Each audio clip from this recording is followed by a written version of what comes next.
guys, so we're here with another month in the year of 1 year on my family's farm.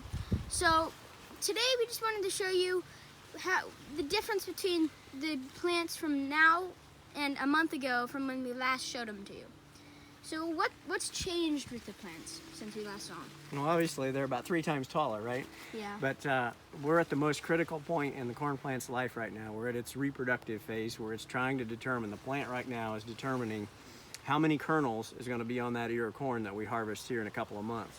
So what I wanted to just show you really quickly was, one, the plant has gotten really tall and it has really wide, pretty green leaves. Now those leaves are the factory for this plant, and what they're doing is they're catching the sun's light, and then they're doing, through the process of photosynthesis that you've learned about in school, it's turning that light energy into energies that the plant can use, proteins and starches that are going to go into this ear of corn.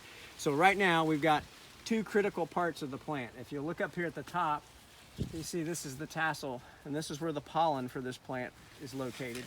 It falls off of that tassel and catches, here's a better view of the silks. These are called the silks. And for each kernel of corn that we're going to harvest later, there's 1 silk. So that each silk catches a piece of pollen that's falling down from the tassel. It acts like a straw. That pollen travels through the straw, goes down to what is our little teeny tiny corn cob at this point, and fertilizes an ovule there, and that starts the process of 1 kernel growing. And that happens however many times there are silks here, and we end up with a nice full ear of corn. So then the next part, what's going to happen over the next month, is that these leaves are just going to catch energy and catch energy and catch sunlight, and they're going to start trying to fill those kernels out.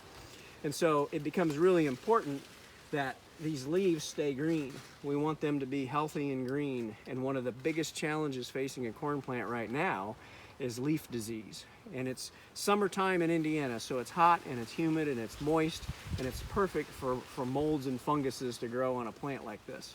But there is something we can do. We can protect this by putting a fungicide on the plant, a crop protection tool that we have, and we can protect those leaves from any fungus attacking them.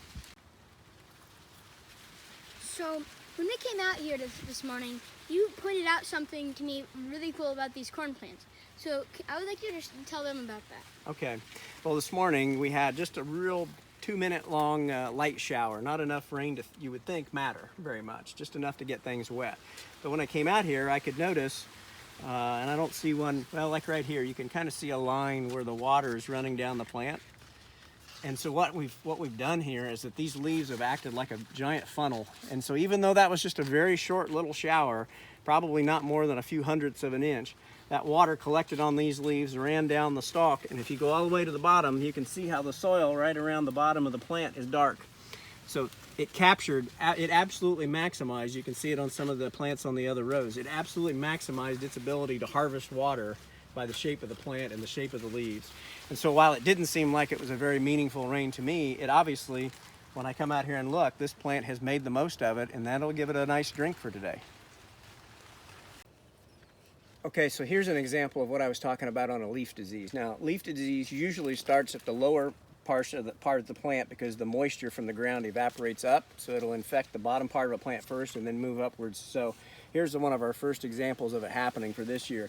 And you can see how if we just cut this leaf off right here, there's a pretty high percentage of this leaf that's no longer green. It's brown, it's damaged, it's dead in those spots. And so that is a portion of this plant's factory that is no longer producing sugars and starches that could go into that kernel of corn.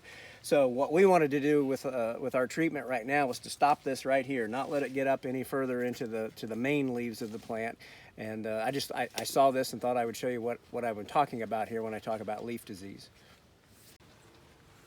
So you talked about the fungicides to protect the plant from disease, but how do you actually put the fungicides on the plant? Now that's a challenge because the corn's so tall, right? Most farmers don't have the equipment on their farm to be able to drive a piece of equipment through the corn that's this tall without doing a lot of damage. So we are left with a couple of choices. Usually you hire someone else to do this job that does have that specialized equipment, and there's 2 ways you can do it. There are machines that have super tall tires that make them tall enough that they can drive through standing corn like this. But more likely what you'll do is you'll use an aerial applicator, and that means either an airplane or a helicopter will fly over the top of your crop has a big boom on its wings or sticking out from the helicopter, and they'll actually apply the product from the air. So we had something pretty cool, and we had a crop duster fly over our field. So Dad and I split up so we could get the plane flying by at different angles.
Okay guys, so I hope you enjoyed the video, and I thought the crop duster was really cool to experience in real life.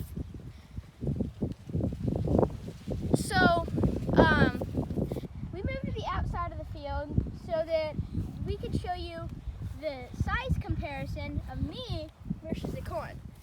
So I'm about 4'9", and you can see how tall the corn is compared to me. Okay guys, see you next time.